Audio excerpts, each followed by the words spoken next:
Bismillahirrahmanirrahim. Assalamualaikum warahmatullahi wabarakatuh. Alhamdulillahi rabbil alamin wal aqibatu lil muttaqin fala udwana illa 'alal zalimin. Asyhadu an la ilaha illallah wahdahu la syarikalah wa asyhadu anna Muhammadan abduhu wa rasuluhu arsalahu Allahu bil huda wa dinil haqq liyudhhirahu 'ala ad-dini kullih walau karihal kafirun.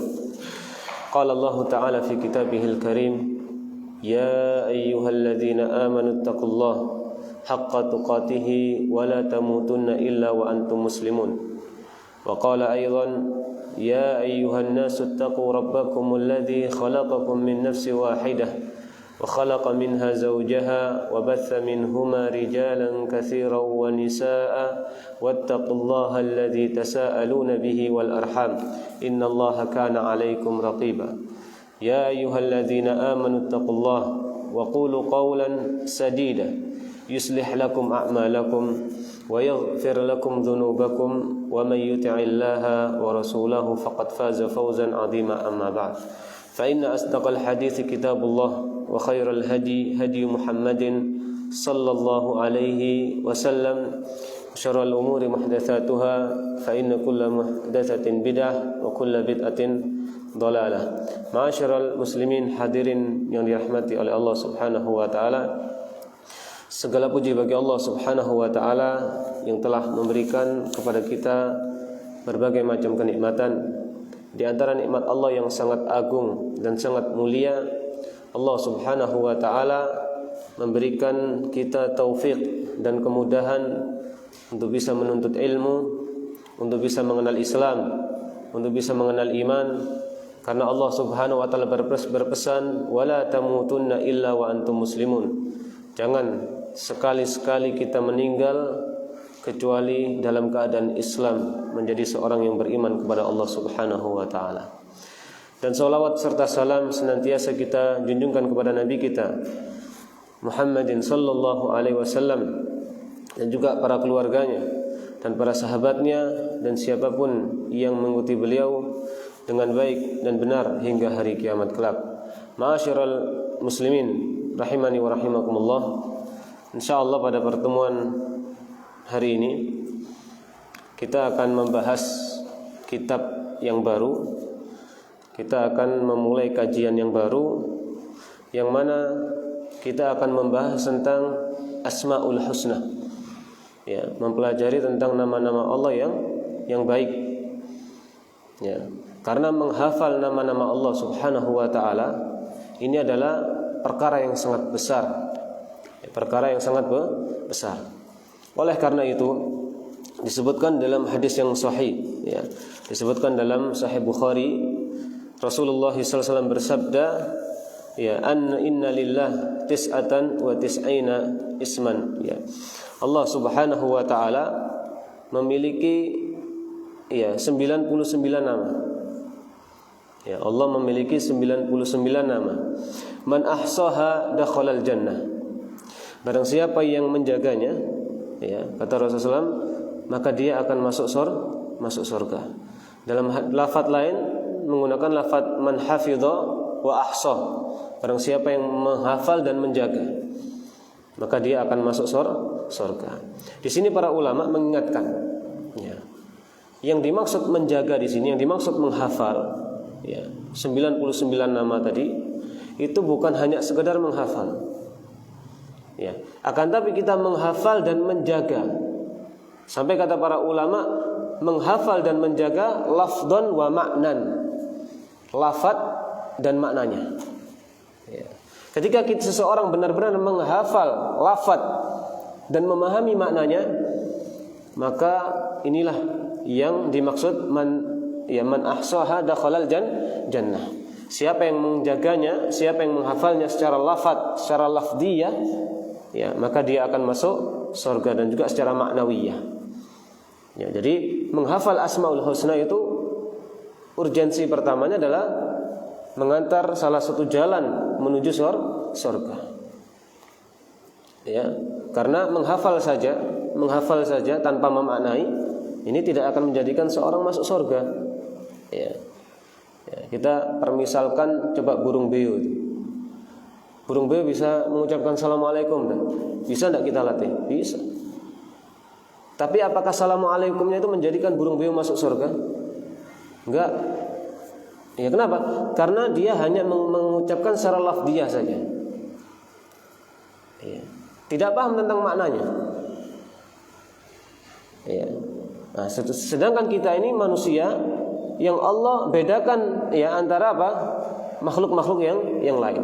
Allah berikan kita akal, ya, berikan kita pikiran supaya membedakan kita antara kita dan hewan. Ya, kita dan hewan, karunia yang sangat besar yang Allah berikan kepada kita.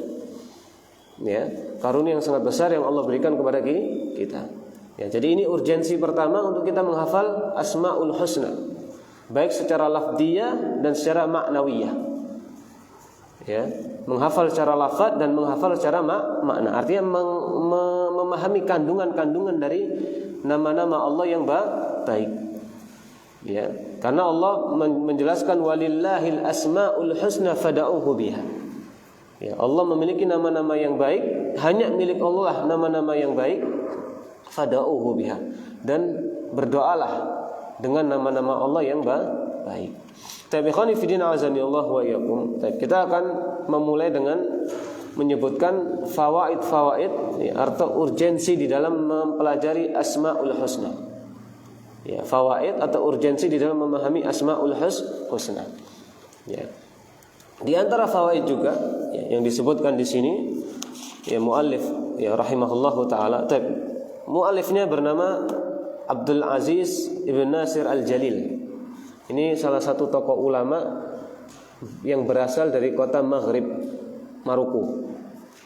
Ya, salah satu ulama yang berasal dari kota Maghrib atau Maroko. Ya. Beliau ini ya karyanya sedikit. Karyanya sedikit. Ya. Beliau ini juga salah satu keahliannya adalah syair, pintar syair. Ya, pintar syair. Maka nanti di dalam kitab ini juga banyak syair-syair yang beliau ucapkan. Tapi artinya kitab ini ya sangat penting ya kita pelajari ya yang dikaryai oleh ya Syekh Abdul Aziz bin Nasir Al-Jalil yang berasal dari kota Maghrib ya atau Maroko. Tabikhani fidina azani Allah wa iyyakum. Ya, kemudian di sini beliau menjelaskan fawaid-fawaid ya di antara fawaid-fawaid ya faedah-faedah mempelajari ilmu Asmaul Husna. Beliau mengatakan qala Syekh Abdul Aziz rahimahullahu taala inna asyrafa ghayatil muslim wa muntaha talabuhu ay yafuza bi ridwanillah. Ya, sesungguhnya ghayat muslim ya tujuan seorang muslim ya tujuan seorang muslim wa muntaha talabuhu ya dan hal yang paling ya menjadi tujuan atau tujuan utama seorang muslim adalah ayyafuza biridwanillah ya dia mendapatkan mendapatkan keridhaan dari Allah Subhanahu wa taala. Ini tujuan utama. Ya, tujuan utama. Ya. Kemudian ya beliau mengatakan ayyafuza biridwanillahi ta'ala dan juga wa jannah ya dan mendapatkan surganya. Ya. Ayyafuza biridwanillahi wa jannatihi ya. Wa yatana'ama bin nazar ila wajhillah dzil jalali wal ikram. Ya. Di sini dimulai dengan tujuan seorang muslim. Jadi kalau kita ingin menjadi seorang muslim yang baik, kita harus paham tujuan kita apa. Di antara tujuan yang menjadi tujuan seorang muslim yang utama adalah apa? Mendapatkan keridhaan dari Allah Subhanahu wa taala. Ya, dan mendapatkan jannah. Ya, wa bataghi fi ma ataqallah daral akhirah. Ya. Dan ya jadikanlah ambisi utama kita akhirat. Ya, dunia mengikuti akhirat kita. Ini enggak boleh lupa. Jangan sampai mengaku seorang muslim tapi lupa dengan arah akhiratnya. Ya, makanya sini dimulai apa? Tujuan utama seorang muslim dia mendapatkan keridhaan dari Allah Subhanahu wa taala dan mendapatkan surganya dan ya mendapatkan nikmat melihat wajah Allah Subhanahu wa taala di akhirat. Ya, jadi salah satu nikmat yang besar yang Allah akan berikan kepada ahlul jannah adalah kata para ulama an-nazar ila wajhillah, memandang wajah Allah. Ya, disebutkan dalam hadis riwayat di dalam Sahih Muslim dari Suhaib, ya. Rasulullah SAW bersabda, "Idza dakhala ahlul jannata." Ya, kalau penduduk surga ini masuk surga, ya, yaqulullah ta'ala, Allah akan mengatakan, ya, turiduna syai'an azidukum. Apakah kalian ini ahlul jannah menginginkan sesuatu tambahan? Menginginkan sesuatu tambahan. Ya, fayaqulu alam yubayyit wujuhana, ya, alam tudkhilna al-jannata, ya, alam tudkhilna jannata wa tunajjina minan nar. Nah, jadi penduduk surga ini ketika Allah tawarkan kepada mereka, ya, apakah kalian ini ya memiliki menginginkan sesuatu tambahan dari nikmat-nikmat Allah? Maka ahlul jannah ini merasa aneh. Kenapa? Kita ini sudah mendapatkan kenikmatan yang luar biasa. Apa? Allah memberikan apa? Memberikan cahaya kepada di surga, kepada Allah memberikan cahaya di surga. Wajah-wajah orang yang beriman menjadi wajah-wajah yang bercahaya. Ya, dan Allah telah memasukkan kita ke dalam surga dan Allah membebaskan kita dari neraka. Ini nikmat yang sangat luar biasa. Ya. Maka menurut ahlul jannah ketika ditawarkan mereka merasa aneh. Ini sudah nikmat luar biasa, dimasukkan ke dalam surga dan dibebaskan dari api neraka. Ketika ahlul jannah mengatakan demikian, qala fayakshiful hijab. Allah akan membuka hijabnya. Nah, ini hal-hal seperti ini enggak boleh kita bayangkan, ya. Ya enggak boleh kita bayangkan. Kalau sampai ada bayangan, ya gitu ya. Karena syaitan ketika kita membahas ini, syaitan itu akan memberikan was-was. Ya, syaitan akan memberikan was-was, ya, akal kita, hati kita akan menggambarkan segera ta'awud kepada Allah. Cuman cukup kita yakini secara apa? Secara lafdiyah saja, secara makna. Ya, maka Allah Subhanahu wa taala akan fayakshiful hijab, Allah akan membuka hijabnya. Artinya apa? Ahlul jannah akan melihat Allah Subhanahu wa taala. Ya. Kemudian setelah itu mereka mengatakan fama u'tu syai'an ahabba ilaihim minan nazar ila rabbihim. Kata Rasulullah, ahlul jannah ini tidak ada sesuatu yang sangat berharga dan paling mereka cintai ketika melihat kepada apa? Wajah Allah. Ketika melihat kepada wajah Allah Subhanahu wa taala. Dan itu disebutkan dalam hadis wahiyya ziyadah. Ya, wahiyya ziyadah itu yang dimaksud tambahan. Di dalam surat Yunus ayat nomor 26, ya Allah berfirman lilladzina ahsanul husna waz ziyadah. Orang-orang yang ahsan, orang-orang yang baik di dunia, ya, baik dengan Allah, ya, secara secara ubudiyahnya dan baik kepada makhluk secara muamalah, maka orang yang seperti ini kata Allah lilladzina ahsanul husna wa ziyadah, dia akan mendapatkan husna. Husna di sini adalah surga, kata ahlu tafsir. Kemudian ada lafaz wa ziyadah, dan mereka akan mendapatkan tambahan. Dijelaskan oleh ahlu tafsir yang dimaksud dengan tambahan adalah an-nazar ila wajhillah, melihat wajah Allah Subhanahu wa taala.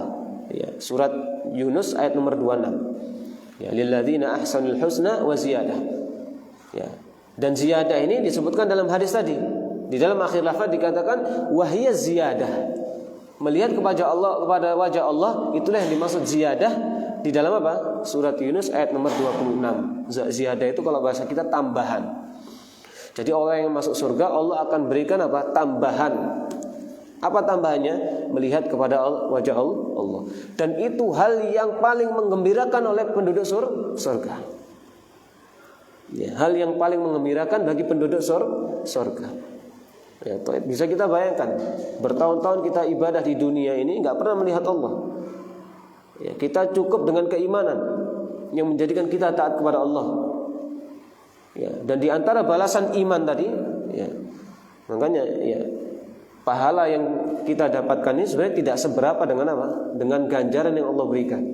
Maka Rasulullah mengingatkan di dalam hadis yang sahih, tidak ada amal seseorang yang menjadikannya masuk surga. Ya. Jadi Rasulullah mengingatkan supaya kita ini enggak ujub dengan amal kita, supaya hati kita bersih. Rasulullah mengingatkan enggak ada orang masuk surga karena amalnya, murni karena amalnya. Kenapa? Karena amal dan pahala yang Allah berikan itu enggak sebanding. Amal kita dengan pahala yang Allah berikan itu tidak sebanding. Lebih besar apa? Lebih besar pahala apa?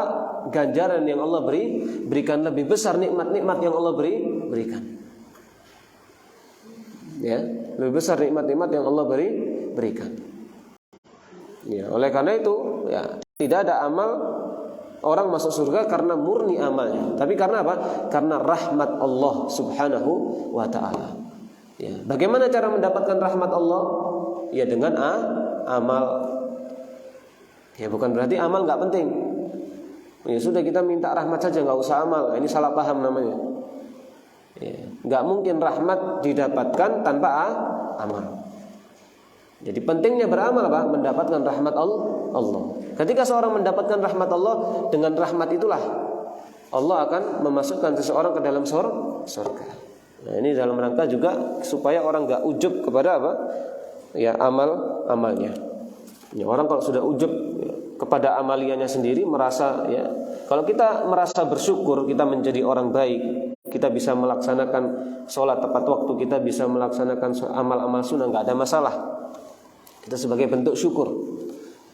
Ya, kita merasa diberikan kebaikan yang orang tidak miliki misalnya, tapi dalam bab syukur enggak ada masalah.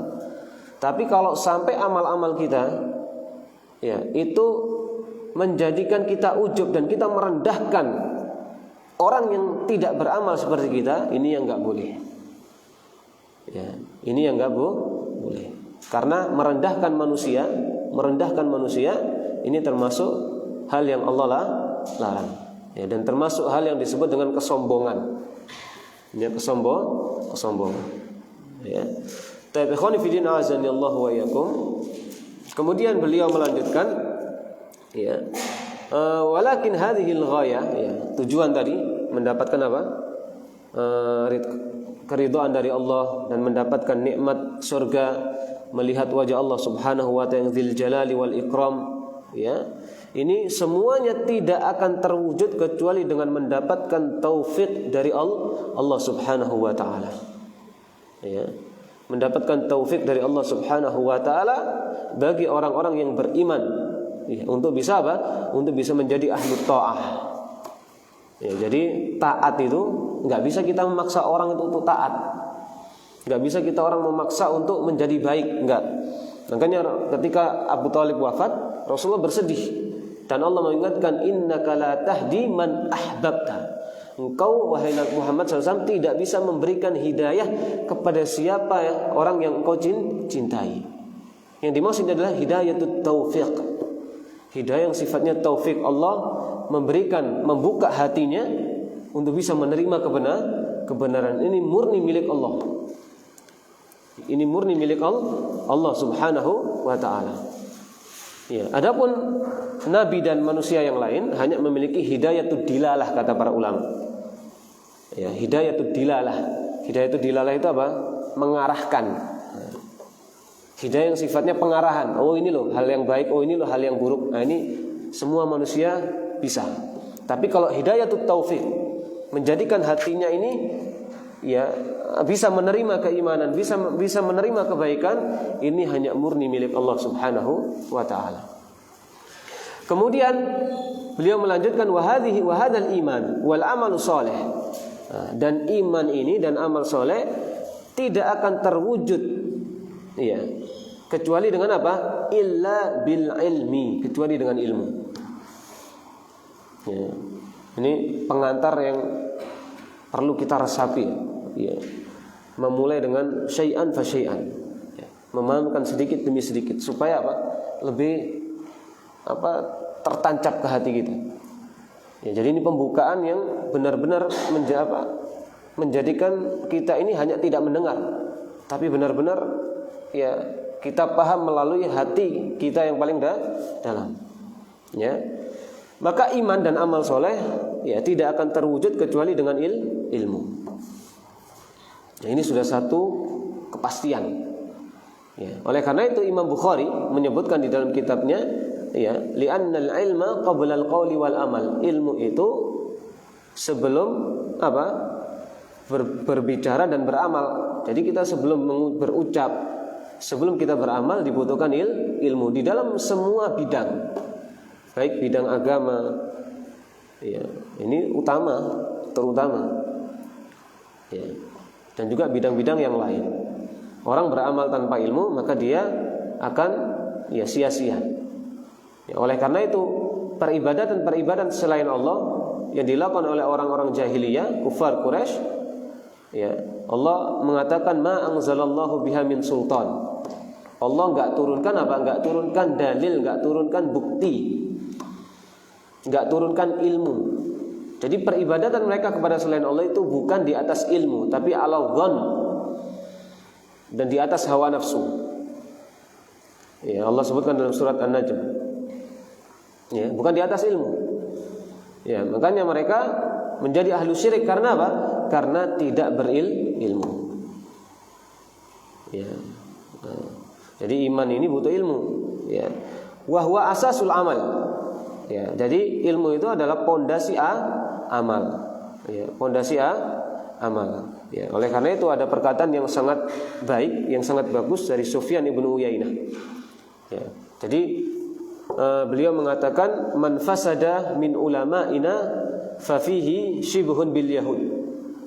Ya, man fasada min ulama'ina fa fihi shibhun bil yahud. Kalau ada ulama yang dia rusak di dalam ilmu agamanya, banyak penyimpangan, ya, banyak syubhat. Ya, diakui ya sebagai tokoh agama, tapi banyak penyimpangan. Man fasada min ulama'ina, ini Sufyan ibnu Uyainah yang mengatakan, kalau ada ulama-ulama yang fasid, yang rusak, fa fihi shibhun bil yahud, menyerupai orang-orang Yahudi. Karena orang-orang Yahudi itu memiliki ilmu. Ya, makanya kenapa di Madinah itu banyak orang Yahudi, karena mereka tahu Rasulullah akan diutus dari kota Madinah. Ya, tapi mereka nggak beriman karena apa? Karena mereka hasad. Mereka menginginkan apa? Nabi itu dari kalangan mereka. Nggak boleh dari bangsa Arab. Ya, ketika tahu dari bangsa Arab, mereka hasad. Ya, mereka hasad. Ya. Dan Nabi diutus dari bangsa Arab itu juga ujian bagi mereka. Kenapa? Karena mereka ini banyak Nabi yang diutus kepada siapa? Bani Israel. Banyak. Tapi apa yang mereka lakukan? Kalau Nabi mereka atau utusan Allah tidak sesuai dengan hawa nafsu, mereka akan bertindak ya salah satu dari dua tindakan. Mengkufuri atau kalau tidak kufur apa? Membunuh para nabi. Ya, itu sudah kebiasaan mereka. Ya, Allah jelaskan dalam surat Al-Baqarah, ini sudah pernah kita bahas. Ya. Makanya Allah turunkan Nabi Muhammad dari bangsa Arab. Ya, dari bangsa Arab. Ya. Maka kalau ada ulama yang rusak, ya, orang-orang Yahudi itu pintar-pintar semua sebenarnya. Ya, karena mereka memiliki kitab pada zaman dahulu. Tapi kitab yang mereka miliki, mereka ukurannya itu hawa nafsu, tolak ukurnya hawa nafsu. Makanya banyak pemalsuan di dalam kitab-kitab mereka. Pada zaman Rasul itu mereka sudah bertindak memalsukan Alkitab. Ya, sampai mereka ketika ada orang Yahudi yang berzina, ya, dan mereka datang kepada Rasul, maka Rasulullah mengatakan, ya cari hukum rajam di dalam kitab Taurat. Cari hukum rajam di dalam kitab Taurat. Mereka mengaku enggak ada hukum rajam di kitab Taurat. Enggak ada hukum rajam, adanya hukum cambuk. Ya, maka Rasulullah meminta mana kitabnya. Di situ ternyata ada Abdullah ibnu Salam, salah satu tokoh Yahudi. Ternyata apa? Ayat tentang hukum rajam mereka tutup dengan jempol. Ya. Tidak ada, adanya hukum cambuk. Ada Abdullah bin Salam yang tahu tentang letak ayat tentang hukum rajam. Angkat tanganmu. Ya, itu sudah kerjaannya dari dulu sudah seperti itu. Ya, makanya nggak boleh kita ini mempelajari Taurat, Injil, nggak boleh. Kita ini punya kitab yang masih original, nggak bisa dirubah, nggak bisa dipalsukan. Merubah satu huruf saja nggak bisa. Pasti akan ketahuan. Itu sudah janji Allah. Inna nahnu nazzalna dzikra. Kami yang menurunkan dzikra itu Al-Qur'an. Wa inna lahu lahafidun. Dan kami yang akan menjaga Al-Qur'an. Allah yang akan menjaganya. Makanya aneh ya, kalau ada orang menganggap boleh mempelajari kitab-kitab Taurat dan Injil. Ya. Ada Yahudi yang baik, enggak ada. Semua Yahudi tidak baik. Semua Nasrani tidak baik bagi kita. Ya, jadi kita enggak boleh lembek dalam masalah ini. Ya, ini akidah, pedoman. Ya, pedoman. Ya. Kita ini yang harus kita yakini. Kalau kita berbuat adil wajib, ya kita berbuat adil kepada siapapun, baik ya orang Islam maupun selain orang Islam wajib. Keadilan tidak memandang status. Nah, makanya Islam ini agama yang mengajarkan kesetaraan. Ya, makanya kalau orang ingin mencari keadilan, mencari kesetaraan, mencari mencari di luar Islam, maka nggak akan dapat keadilan. Yang ada kezaliman. Ya. Keadilan tidak memandang status, baik muslim maupun kafir berhak ditegakkan keadilan. Ya, Islam ini agama yang mengajarkan kesetaraan. Ya, bahkan tidak dibedakan ini orang Arab, ini bukan orang Arab. Qabilah itu manusia bernegara dan berbangsa, itu Allah sebutkan li ta'arufu. Hanya untuk apa? Ya, sebagai pengenal saja gitu. Oh, orang Arab itu seperti ini, orang Jawa itu seperti ini. Ya, bukan untuk apa? Saling mengklaim, oh orang Indonesia lebih baik daripada orang Arab, oh orang Arab lebih baik dari orang Indonesia. Tidak. Makanya Allah hanya menyebutkan apa? Li ta'arufu. Allah jadikan manusia itu berbangsa dan bernegara, berkabilah ke kabilah itu hanya sekedar apa? Ta'aruf, saling mengenal. Untuk mudah mengenal, gitu. Oh, orang Arab itu seperti ini, orang Jawa itu seperti ini. Sebatas itu, bas. Inna akramakum indallahi atqakum. Terbukti Bilal itu orang mana? Orang Arab atau orang Ethiopia? Orang Habasyah. Dulu orang Habasyah. Orang Habasyah, orang Ethiopia. Tapi dengan bangsa Arab yang tidak beriman lebih mulia mana? Bilal. Bahkan Rasulullah sudah mendengar geseran sandal Bilal di surga. Rasulullah di dunia geser apa? Gerakan sandalnya Bilal di surga itu sudah terdengar oleh Rasulullah SAW. Ya, itulah Islam ini mengajarkan kesetaraan ya sesama manusia. Kemudian man fasada ya min ibadina fa fihi shibhun bin nasara. Kalau ada ulama yang rusak menyerupai orang Yahudi. Kalau ada hamba yang rusak yaitu bukan ulama, ya orang bukan alim rusak, dia menyerupai siapa? Orang-orang Nasrani. Ya, ini yang mengatakan Sufyan ibnu Uyainah, salah satu tokoh Islam. Ya, artinya orang-orang Nasrani, ya, kata Sufyan ibnu Uyainah, mereka ini ya beramal di atas kejahilan. Nah, beramal di atas kejahilan. Rusaknya karena apa? Karena kejahilan, karena kebodohan. Kalau orang-orang Yahudi, rusaknya apa? Ilmu yang tidak diamalkan. Sama-sama rusak. Tapi metode rusaknya lain-lain. Ini rusak di atas kejahilan dan ini rusak di atas ilmu karena tidak mengamalkan ilmu. Ya. Makanya di sini wahwa asasul amal. Ilmu ini pondasi amal. Jadi kalau kita beramal terus kita berpedoman dengan dalil, oh ini nggak apa-apa, harus. Ya, jadi antum jangan minder. Kalau kita ibadah terus kita bertanya dalil hal ini apa, jangan minder. Ya memang seperti itu, konsep agama seperti itu. Ya, konsep agama seperti itu, ya. Tapi karena ibadah itu bukan di atas perasaan, bukan di atas anggapan-anggapan, ya, bukan di atas budaya. Ya, bukan di atas budaya ini dan itu. Beribadah itu bukan karena budaya Arab, bukan karena budaya Indonesia, enggak ada. Bukan karena budaya Inggris, enggak. Beramal itu di atas apa? Al-ilmu, di atas ilmu. Ya, makanya Imam Bukhari mengatakan li'annal ilma qabla al-qawli wal amal. Berilmu itu, ya ilmu itu sebelum apa? Sebelum melakukan tindakan baik, berbicara maupun beramal. Ya. Kemudian beliau mengatakan ya wa huwa asasul ilmi wal khasyah wal bu'du an sakhatillah. Jadi ilmu itu pondasi ilmu dan juga ya menjadikan seorang itu khasyah, memiliki rasa takut kepada Allah dan jauh dari murka Allah. Oleh karena itu Allah mengatakan dalam surat Fatir ayat nomor 28, innama yakhsyallah min ibadihi al-ulama.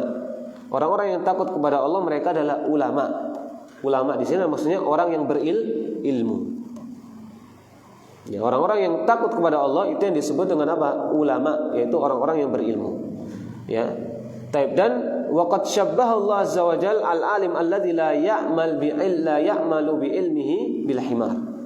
Nah, di sini peringatan bagi orang yang berilmu siapapun itu. Selama dia mengetahui ilmu dan dia tidak mengamalkan ilmunya, Allah serupakan dengan keledai. Ya, matsalul ladzina humilut Taurah. Oh, ya di dalam surat Al-Jumu'ah ayat nomor 5. Orang-orang yang membawa kitab Taurat, ya artinya memiliki kitab, memiliki ilmu, memiliki dasar. Tsumma lam yahmiluha, tapi dia tidak mengamalkan. Punya kitab tapi enggak diamalkan. Ya ditinggal. Ini kata Allah kamatsalil himar, seperti keledai. Ya, seperti keledai.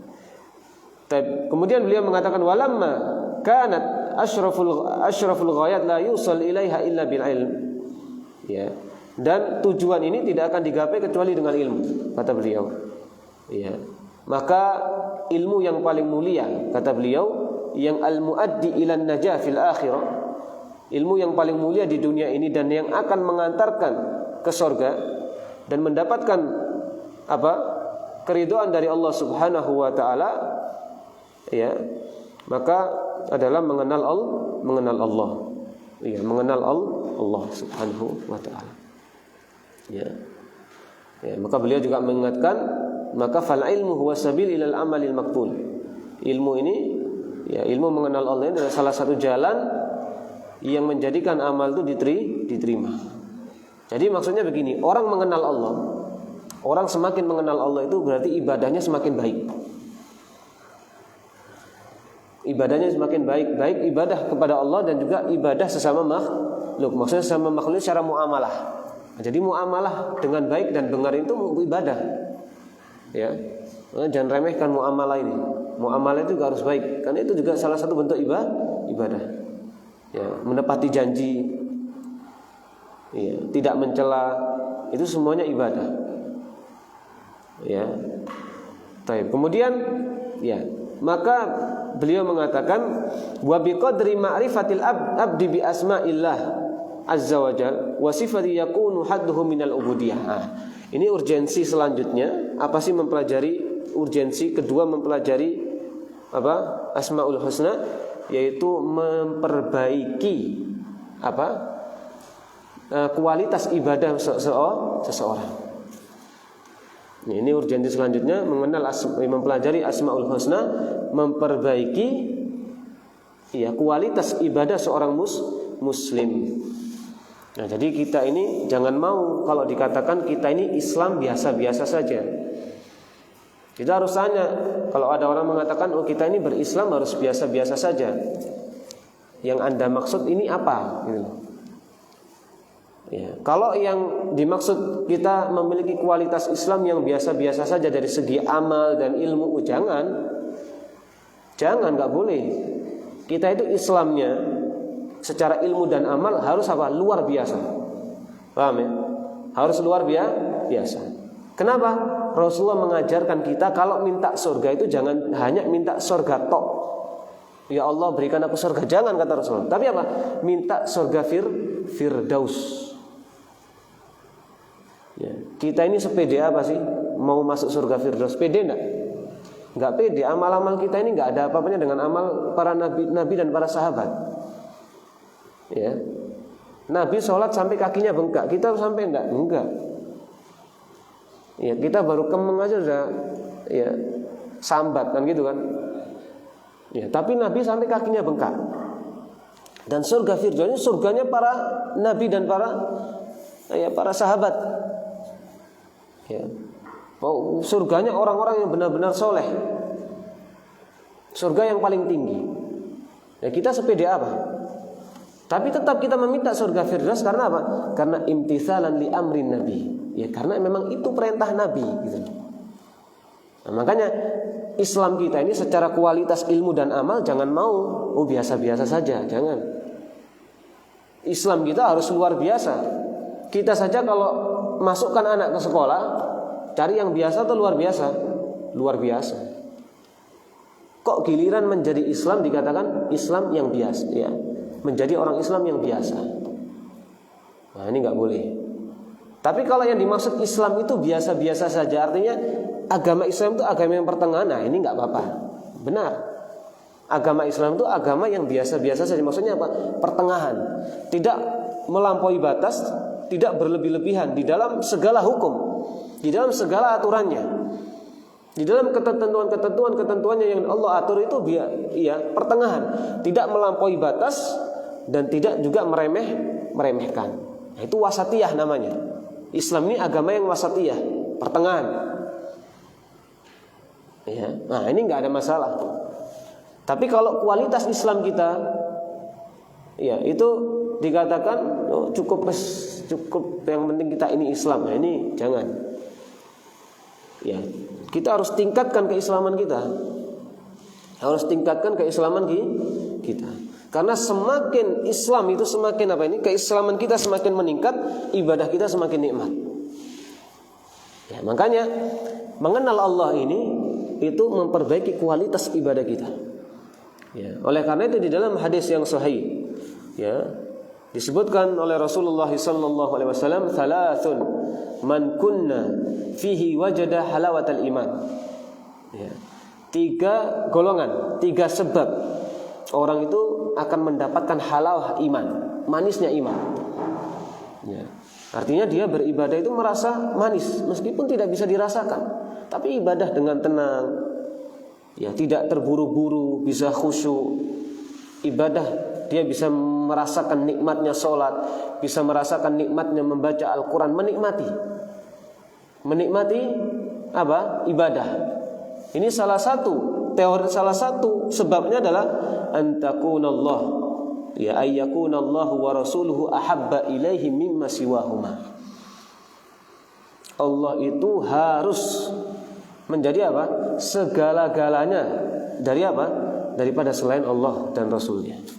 Jadi Allah dan Rasulnya harus dinomor pertamakan. Kalau ingin ibadah kita baik, nikmat, Allah dan Rasulnya harus diutamakan, menjadi urutan pertama. Enggak boleh kita jadikan urutan kedua, urutan ketiga. Harus kita prioritaskan dari segala apapun. Ya. Dengan cara apa salah satunya? Dengan cara mengenal Allah. Dengan cara kita mempelajari Asmaul Husna lafdan wa ma'nan, secara lafaz dengan bentuk menghafalnya, dan secara makna dengan kita apa? Mempelajari, menjaganya apa? Dengan apa? Mempelajari kandungan-kandungan dari nama-nama Allah Subhanahu wa taala. Ya, yang kita diperintahkan untuk beribadah dengan nama-nama tersebut. Ya. Maka oleh karena itu beliau mengatakan wa biqadri ma'rifatil 'abdi bi asma'illah wa sifatihi yakunu hadduhu minal ubudiyyah li rabbih wal unsi bihi wa mahabbatihi. Orang semakin mengenal Allah, ibadahnya semakin bagus dan ya, ilmunya semakin bagus. Ini ya faedah kedua dari apa? Mengenal Allah Subhanahu wa taala, mempelajari Asmaul Husna. Ya. Kemudian selanjutnya, ya, al-ilmu bi asma'illah, kata beliau, mempelajari Asmaul Husna, faedah selanjutnya dan sifatnya, huwa aslul ulum, pondasi ilmu. Ya, sebagai pondasi ilmu. Wa asasul iman, dan pondasi iman. Jadi mengenal Allah ya, itu aslul ulum wa asasul iman, dan pondasi keimanan. Wa awalul wajibat, ya, dan kewajiban yang utama. Ya. Fa idza aliman nas rabbahum, ya, fa idza aliman nasu rabbahum abadu. Orang kalau kenal Tuhannya baru dia mau Mau beribadah. Ya. Artinya ketika orang benar-benar mengenal Allah, maka disitulah terwujud hakikat ibadah. Ya. Ya, makanya ya kita contohkanlah sholatnya kita ini, ya, orang-orang yang sholatnya orang yang sekedar Islamnya itu baru sampai tingkatan muslim. Ya, kita ingat ya. Jadi agama ada berapa tingkatan? 3 kan? Islam, iman, dan ihsan. Ya, Islam ini ya berkaitan dengan amal-amal zahir, sholat, ya, puasa. Ya, orang yang beriman maka pasti Islamnya semakin baik. Tapi kalau orang cuma Islam, imannya belum tentu baik. Tapi kalau orang sudah benar-benar Islamnya, ya, dan dipondasikan dengan iman, dipondasikan dengan ilmu. Nah, salah satu iman yang sangat agung adalah beriman dengan Asmaul Husna, nama-nama Allah, mengenal Allah. Apa rukun iman pertama? Al-imanu billah. Nah, sebagai salah satu bentuk iman kepada Allah, mempelajari Asmaul Husna. Jadi nggak main-main mempelajari Asmaul Husna, ini besar. Ya, untuk kepentingan apa? Dunia dan akhirat. Kepentingan dunia apa? Nikmat di dalam ibadah. Ya, makanya orang sholatnya orang yang masih status Islam, tingkat agamanya masih Islam, itu pasti hanya sekedar apa? Menggugurkan kewajiban, ya kan? Kenapa sholat? Ya wajib. Ya, jadi sholatnya itu hanya sebatas ya karena hukum sholat wajib, ya saya harus sholat. Itu poin baik, poin bagus. Tapi poin itu ya harus dinaikkan gitu loh. Tidak boleh stop sampai di situ. Itu satu poin yang bagus. Orang sholat karena apa? Oh, sholat itu wajib, itu bagus. Satu hal yang positif. Tapi kesalahan yang menjadi kesalahan apa? Dia hanya berhenti di satu hal yang positif ini. Seharusnya apa? Harus dinaikkan tingkatannya. Nah, kalau kita sudah sholat karena kita paham sholat itu wajib, nah, kita dalami lagi. Apa sih faedah-faedah dari sholat? Nah, itu berarti tingkat imannya naik. Tapi kalau orang sholat, ya pokoknya anak sholat cuman menggugurkan kewajiban. Nah, ini berarti imannya belum sempurna, nggak naik namanya. Ya. Makanya, ya ada hadis yang sahih, ya dikeluarkan oleh Imam Abu Dawud rahimahullahu taala. Rasulullah SAW mengatakan kepada Bilal, ya Bilal, aqimis sholat. Sholat, tegakkan sholat. Sholat sunnah. Kemudian mengatakan apa? Arihna bis sholat. Tujuannya apa? Bilal disuruh sholat. Tujuannya apa? Istirahatkan kami dengan sholatmu, wahai Bilal. Nah, jadi sholatnya orang yang sudah benar-benar ada.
Kita lanjutkan sebentar.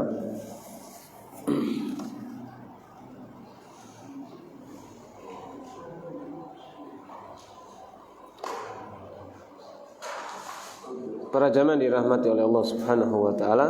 Ya, jadi ketika seseorang tingkatan agamanya semakin bertambah, keimanannya semakin kuat, maka nilai ibadahnya akan semakin apa? Semakin berkualitas. Ya, contohnya sholat tadi. Orang kalau masih dalam tingkatan Islam, maka otomatis sholatnya hanya sekedar apa? Menggugurkan kewajiban. Tapi kalau orang sudah benar-benar sampai tingkatan iman atau ihsan, ya maka sholatnya seperti apa? Sabda Nabi, ya Bilal arihna bis sholah, wahai Bilal tenangkanlah kami dengan apa? Dengan sholatmu. Tenangkanlah kami dengan sholat. Ya. Maka sholatnya ahlul iman dan ahlul ihsan itu bukan hanya sekedar menggugurkan kewajiban, tetapi sebagai apa? Sebagai penyejuk hatinya. Ya, sebagai penyejuk hati. Ya, sebagai momentum untuk mencari ketenangan. Ya, makanya kalau sholat kita masih ingin cepet-cepet, ingin buru-buru, berarti ingat, berarti kita ini masih tingkatan agamanya masih Islam. Ya, kalau kita sholat nih kepengennya cepat mari ya, ingin cepat selesai. Ya, kalau mau sholat ambaannya besar. Selesai sholat plong, kan gitu kan kita biasanya. Salam plong langsung. Alhamdulillah. Mau sholat, Allah berat sekali. Nah ini hati-hati. Berarti kita ini masih Islam. Ya. Belum sampai derajat arih Nabi sholat. Ya. Tenangkanlah kami dengan sholat. Baik ya. Inilah urgensi kita memahami Asmaul Husna. Makanya Imam Ibnu Qayyim itu mengatakan ilmu Asmaul Husna itu, kata beliau, aslu ihsa'i kulli ma'lum. Menghimpun semua ilmu. Salah satu faedah terbesar mempelajari Asmaul Husna, kata Imam Ibnu Qayyim, menghimpun semua ilmu. Kita ingin takut, pelajari Asmaul Husna, pahami.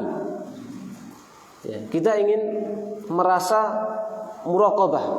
Kita ini ingin merasa diawasi oleh Allah. Harus. Orang ketika enggak merasa diawasi oleh Allah, berarti imannya tipis. Ya, imannya tipis. Tapi kalau kita merasa diawasi oleh Allah, berarti iman kita kuat. Ya, kita ingin menjadi orang yang merasa diawasi oleh Allah, belajar Asmaul Husna. Kita ingin menjadi orang yang baik sesama manusia, ingin bisa berbuat adil. Kita ingin menjadi orang yang tidak menzalimi sesama muslim, sesama manusia. Kita ingin memanusiakan manusia. Pelajari Asmaul Husna. Ya, pelajari Asmaul Husna. Maka di sini ada perkataan yang indah, ya kita tutup dengan perkataan ini. Ya, yaitu yang dikatakan oleh Imam Qawamus Sunnah, penegak sunnah, yaitu Al-Asfahani. Imam Al-Asfahani. Ya, ini dijuluki dengan Qawamus Sunnah, penegak sunnah.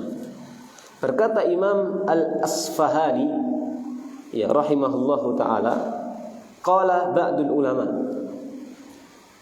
Berkata sebagian para ulama, ya, awwalu fardin faradahu Allahu ala khalqihi. Ya. Kewajiban pertama yang Allah wajibkan kepada hambanya, ma'rifatuhu, mengenalnya. Mengenalnya. Jadi kalau kita ingin beribadah dengan baik dan kualitas ibadah kita meningkat, ya, atau kualitas ibadah semakin baik, maka ma'rifatuhu, kenali Allah. Ya.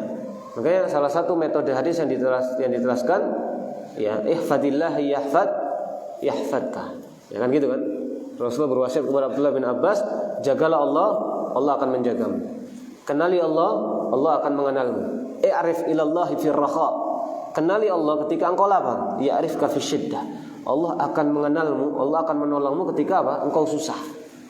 Nah, jadi kalau kita susah kok enggak ada solusi yang tepat, Ingat, mungkin kita punya kesalahan apa? Ketika kita lapang lalai kepada Allah. Kan gitu kan? Kebanyakan orang sekarang gitu. Ketika lapang lalai kepada Allah, jarang mengingat kepada Allah. Susah baru mendekat kepada Allah. Ya, beliau mengatakan fa idza arafahu nasa abaduh. Kalau manusia benar-benar mengenal Allah, maka baru dia akan bisa apa? Menjadi hamba Allah. Dia akan beribadah dengan sempurna, dengan baik. Ya. Qala Allah Ta'ala. Ya, dia berdalil dengan firman Allah di dalam surat Muhammad ayat nomor 19. Fa'lam annahu la ilaha illa illallah. Ya. Maka beliau mengatakan di sini Allah memulai dengan apa? Fa'lam. Ketahuilah. Kenalilah. Ilmuilah. Bahwasanya tidak ada sesembahan selain Allah yang berhak disembah kecuali Allah. Allah mulai kalimat tauhid dengan apa? Ilmu.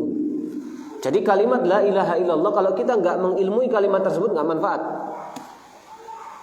Karena itu kufar Quraisy tahu Allah tapi tidak mengilmui tentang Allah, maka pengenalan dia kepada Allah tidak bermanfaat. Tapi kita harus benar-benar mengenal Allah. Di atas siapa? Dengan ilmu. Bukan sekedar perasaan, bukan sekedar anggapan, tapi benar-benar di atas ilmu. Ya, maka beliau mengatakan fayanbaghi lil muslimin ay ya'rifu asma Allah wa tafsiraha. Maka wajib atau seyogyanya bagi seorang muslim untuk mengenal atau memahami apa? Nama-nama Allah dan tafsir dari nama-nama tersebut. Ya. Jadi menghafal secara lafaz dan memahami secara maknawiyah kandungan-kandungan dari nama.